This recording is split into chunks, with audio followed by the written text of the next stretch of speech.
I just wanted to talk about a couple of housekeeping things. Of course, I want to chat with you for a moment about moving back to 2 services. As you can see, we're getting more full each Sunday, and I'm sure some have wondered why we haven't made the shift back to 2 services. And if I'm going to read my notes, I got to wear my glasses.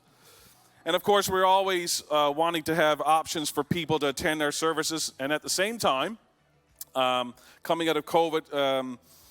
Created some gaps in our volunteer base and some other challenges that I won't talk about right now. But as important as the move back to 2 services is creating a place for anyone to serve that is healthy.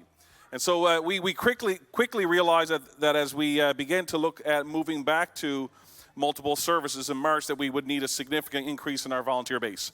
And we've been working through that.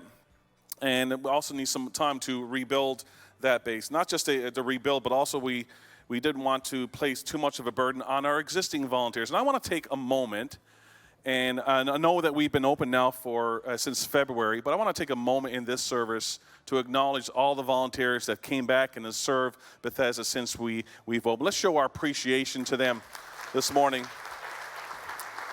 Thank you so much. And many of them are not in the room, of course, because they're serving, and that's the reason why we didn't want to go back to 2 services. Because of that burden, too early, obviously.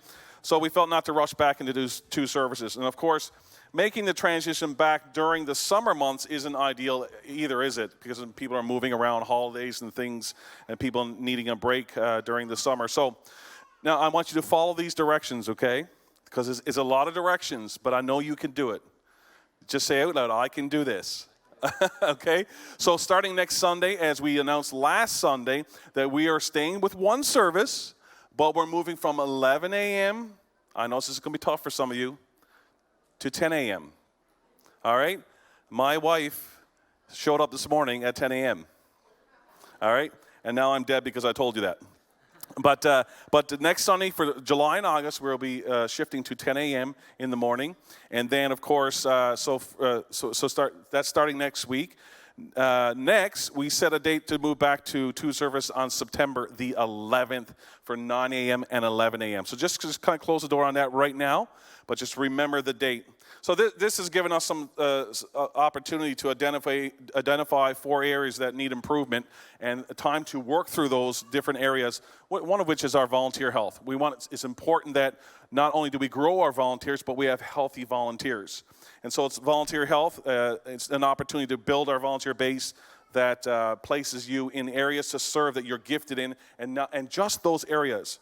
And not 5 or 6 areas, because that leads to burnout, but areas where God has gifted you to serve. And so volunteer health is one of the things that we hone in on. Volunteer growth, of course, which is tied to volunteer health. We determine what we have. In looking at the last number of months, we determined what volunteers we had and the volunteers we need, and we'll talk about that in a second.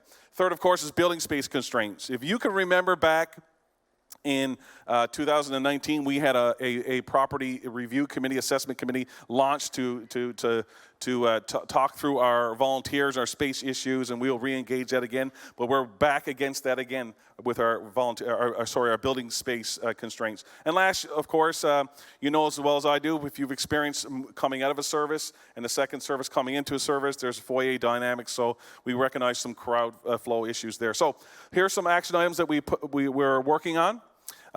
When it comes to our volunteer health and growth, we engage our volunteers who served before COVID and existing volunteers to build our volunteer base, to find out where our base numbers were. And of course, our base numbers right now, it's about 118. And we determined that to reopen with health, we need 95 more volunteers. And so we're working through that. Now keep in mind, our team is meeting with people every week.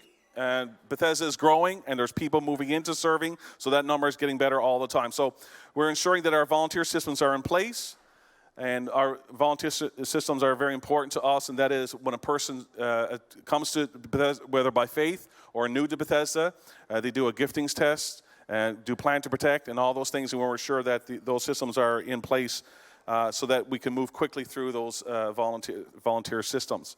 Also, if you go by, we also created a volunteer center, which is in our foyer, And there's a couple of tables there. And on that table, there's a card. And we made it very simple for you. If you have a phone, and the last time I looked, everybody has a phone. All you have to do is scan that card there, and it brings you to our volunteer link.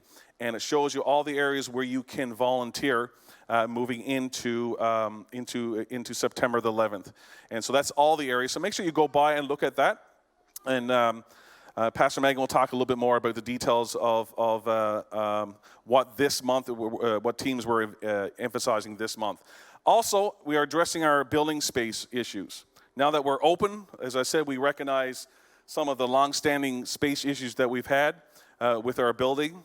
And as I said, if you can remember that we launched a property assessment team to determine building constraints and needs for our future, and we'll re-engage that. But until then, we are repurposing some rooms to address the additional ministries. And through COVID, of course, we added some translation ministries and also our live stream as well. And so we're so thankful for that. Let's show appreciation to our live stream team. You don't see them. You don't see them, but some of them are here in the room, but also we have a switcher room, a full room there, and that makes those things happen. And we're so thankful for that.